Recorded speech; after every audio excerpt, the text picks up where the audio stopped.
Salam Rahayu. Jadi tumbuhnya kerajaan Majapahit dimulai dari runtuhnya Singosari dan gugurnya Kartanegara akibat serangan dari Raja Kadiri, Jayakatwang. Serangan ini dilancarkan pada tahun 1292 Masehi. Pada waktu bersamaan ketika Singosari mengirimkan sebagian pasukannya untuk melawat dalam rangkaian ekspedisi Pamalayu. Singosari runtuh seiring wafatnya Kartanegara dan dikuasai oleh Kadiri. Seluruh kerabat Kartanegara melarikan diri, termasuk Raden Wijaya yang merupakan keponakan dari Kartanegara. Raden Wijaya melarikan diri ke Madura dan diterima oleh Wiraraja, meminta bantuan agar dapat diterima oleh Jayakatwang dengan menyatakan kesetiaan. Raden Wijaya kemudian berbalik menyerang Jayakatwang dan mendirikan kerajaan Majapahit adalah kerajaan terbesar Nusantara pada masa Hindu-Buddha, berdiri pada akhir abad ke-13 sampai dengan abad ke-16 seiring dengan berjayanya kerajaan Islam. Jadi pendiri kerajaan Majapahit adalah Raden Wijaya yang merupakan menantu sekaligus keponakan Kertanegara. Raden Wijaya memohon kepada Jayakatwang untuk membuka wilayah pertahanan sebagai pengabdian terhadap Jayakatwang. Raden Wijaya dengan bantuan Wiraraja yang justru mendukungnya untuk bertahta mulai mengumpulkan kekuatan. Kesempatan ini bersambut dengan datangnya tentara Cina yang dikirim untuk menghukum Kartanegara.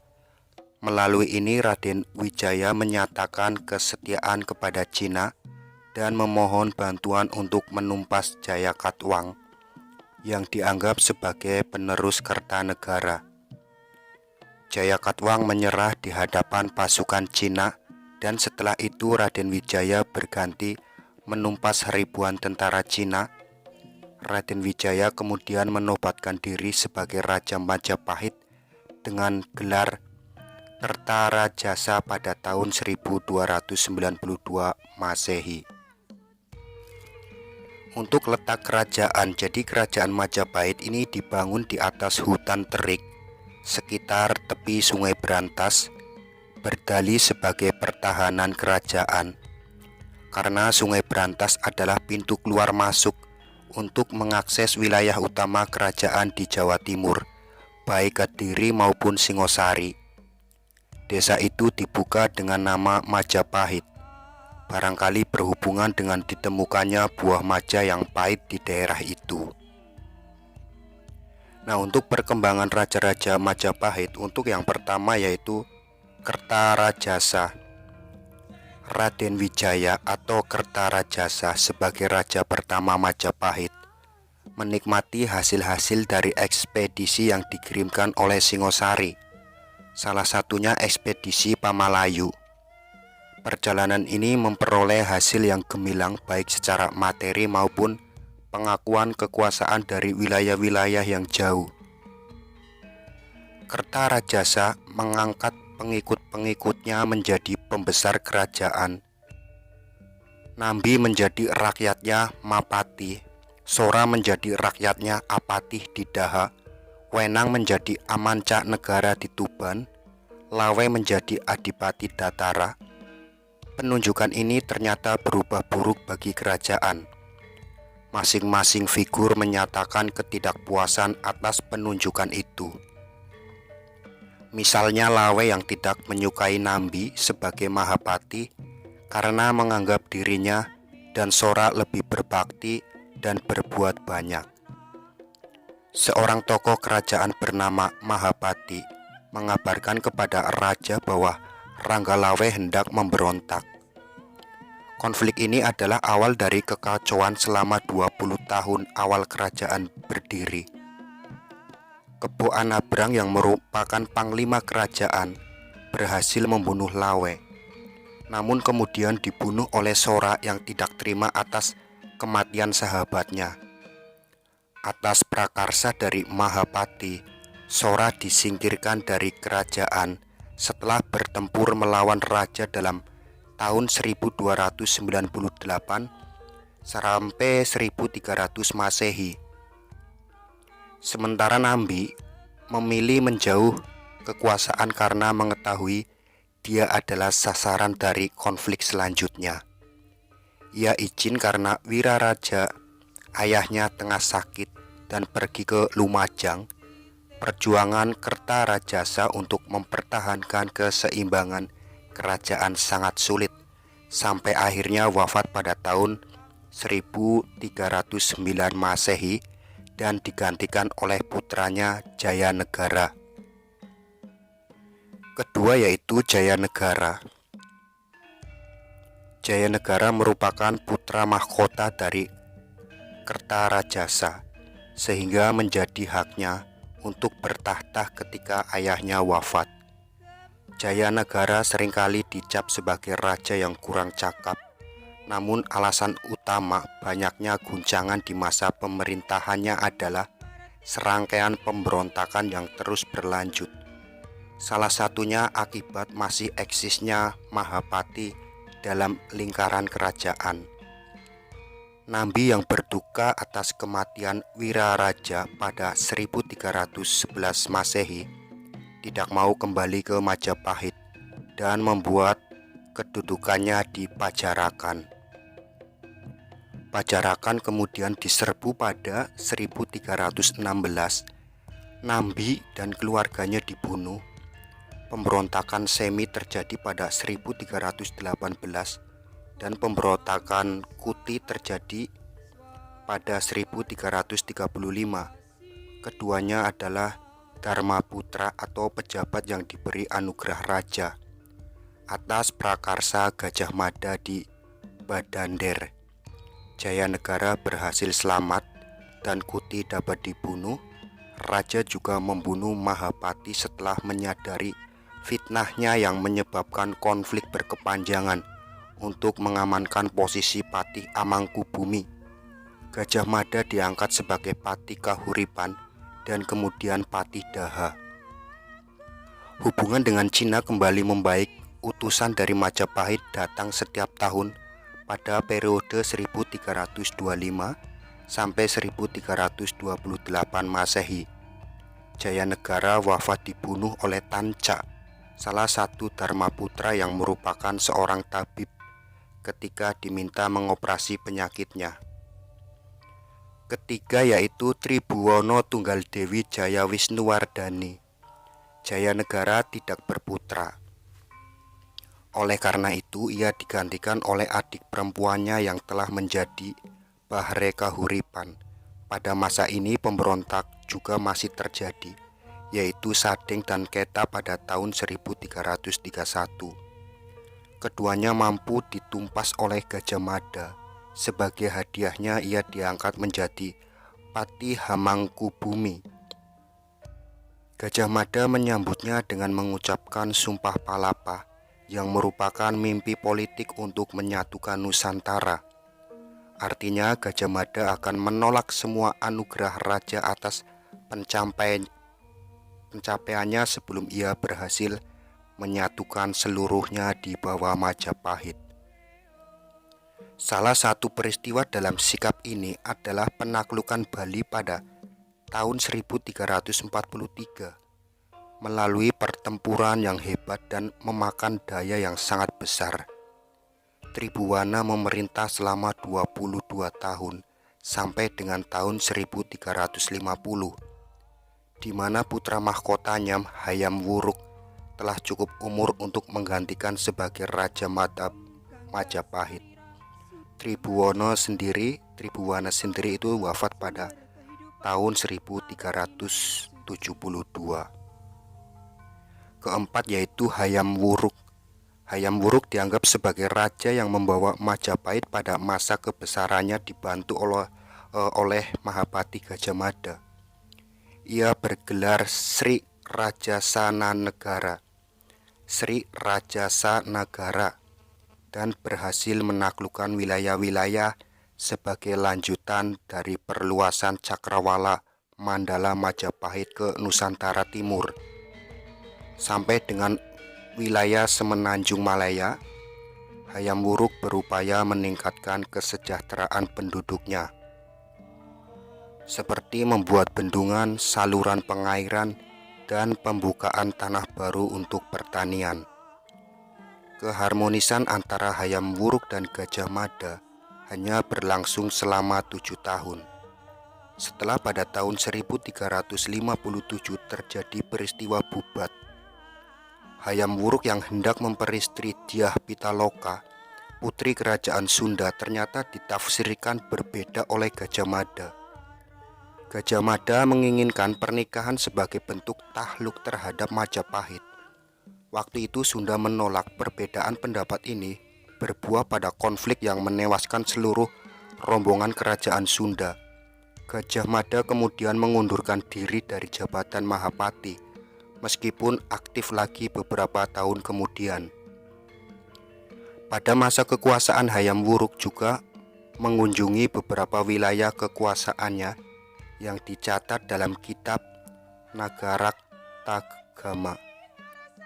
Jadi dalam kitab Nagarakthagama, perjalanan ini dimulai dari Pajang 1351, terus Lasem 1354, Pantai Selatan 1357, Lumajang 1357, Tirip dan Sempur 1360, Blitar 1361, dan Simping 1363. Pada akhir kunjungan ini Hayam Wuruk mengunjungi Gajah Mada yang dikabarkan tengah sakit, yang kemudian wafat pada tahun 1364 sebelum Masehi atau Masehi. Kehilangan besar bagi Majapahit yang baru digantikan oleh Gajah Enggon menjadi Patuh Amangkubumi 3 tahun kemudian. Hayam Wuruk masih memerintah sampai dengan 1389 ketika wafat dan digantikan oleh menantunya Wikramawardhana. Kelima yaitu Wikramawardhana dan pergantian singkat kekuasaan Majapahit. Wikramawardhana atau Brehyang Wisesa adalah keponakan sekaligus menantu Hayam Wuruk yang kawin dengan Kusumawardhani. Meskipun seharusnya Kusumawardhani yang menjadi raja karena ia adalah putri mahkota Majapahit, Wikramawardhana sendiri memerintah selama 12 tahun 1389 sampai 1400 Masehi dan kemudian mengundurkan diri untuk menjadi pendeta Suhita. Hingga Suhita putranya ditunjuk untuk menggantikannya.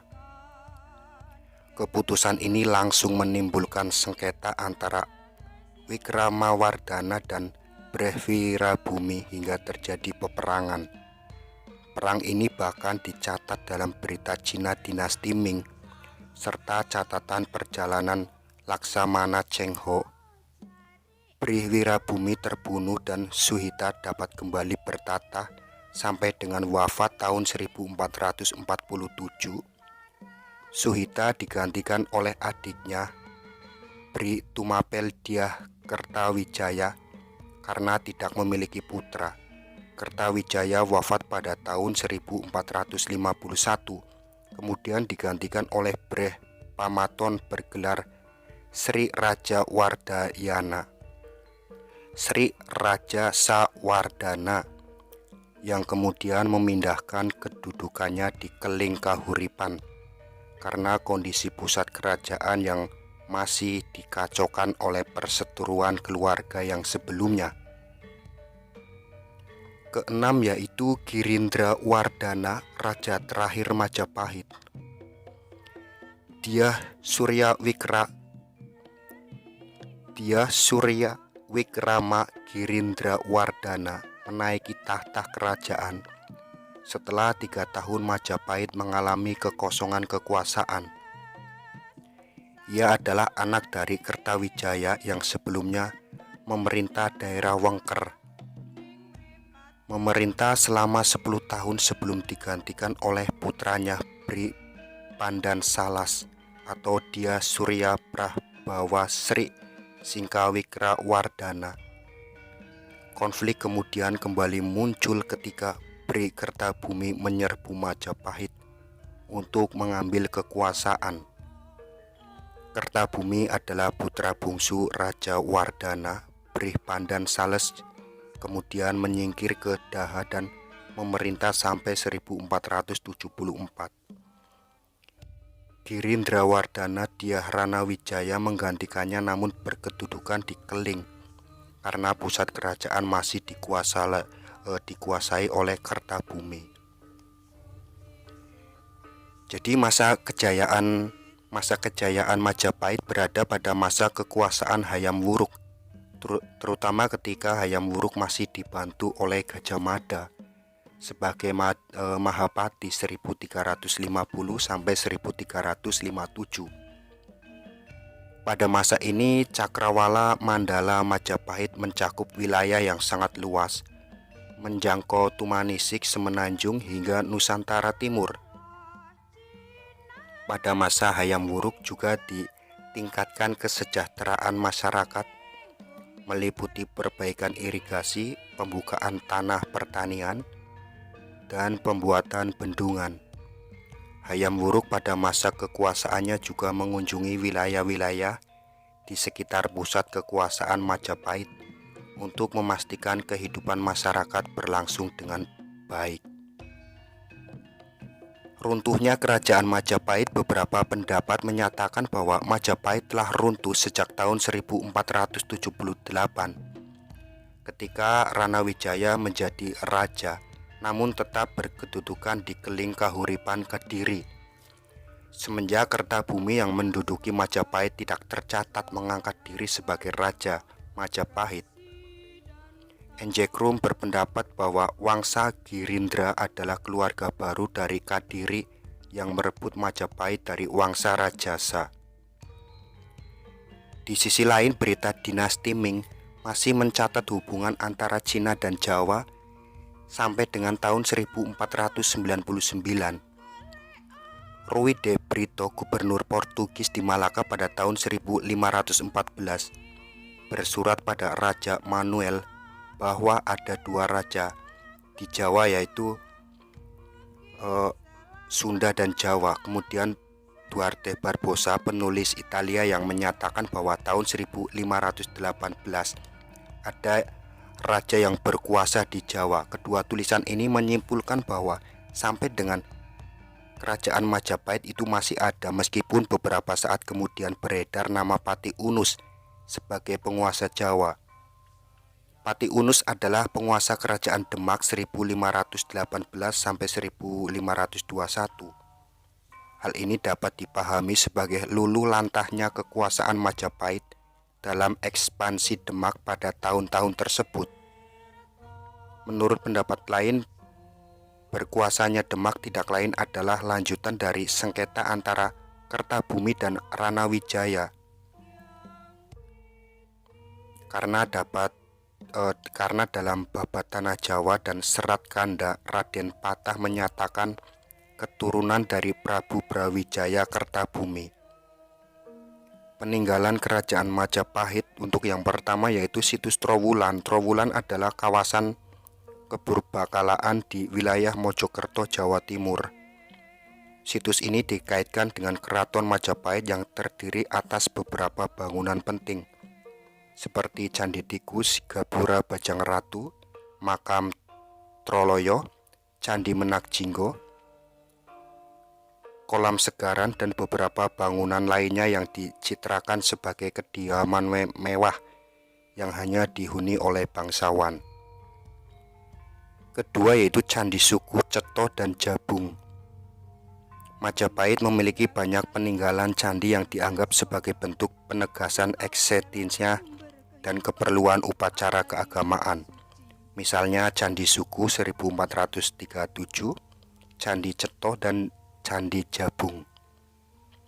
Ketiga yaitu Kitab Sotasoma Nagarak Tragama Pararaton. Kerajaan Majapahit memiliki bangsawan-bangsawan kerajaan yang mencatat segala peristiwa yang terjadi. Hal ini sama dengan yang dilakukan oleh bangsawan Cina yang mencatat setiap aktivitas kerajaan untuk keperluan meninggalkan sejarah dan membangun citra yang baik dari setiap masa. Sotasuma dan Arjuna Wiwaha atau Empuh Tantular, Nagara Tragama atau Empuh Prapanca, dan Pararaton adalah kitab-kitab terkemuka yang muncul pada masa kerajaan Majapahit. Keempat itu arsitektur sumbangsi yang berkelanjutan dari Majapahit adalah tetap adanya model arsitektur pendopo. Bangunan atap susun dan kompleks keraton, masjid, lapangan, pasar. Meskipun kerajaan yang eksis setelah Majapahit bercorak Islam, Keraton Demak, Masjid Kudus, dan Keraton Kesepuhan Cirebon adalah contoh bangunan kerajaan Islam yang muncul dengan model arsitektur Hindu Majapahit. Legitimasi politik. Tidak sedikit bangsawan setelah era Majapahit melegitimasikan kekuasaannya sebagai keturunan Majapahit. Raden Patah mengklaim sebagai keturunan dari Prabu Brawijaya. Kertabumi. Jadi Raden Patah itu mengklaim sebagai keturunan dari Prabu Brawijaya Kertabumi yang berhasil merebut kota Majapahit dari Prabu Rana Raden Wijaya. Sementara gerakan nasionalisme Indonesia juga merujuk pada kejayaan Majapahit dan Sri Raden Wijaya. Ungkapan Bhinneka Tunggal Ika dirujuk dari Kakawin Sutasoma karya Empu Tantular.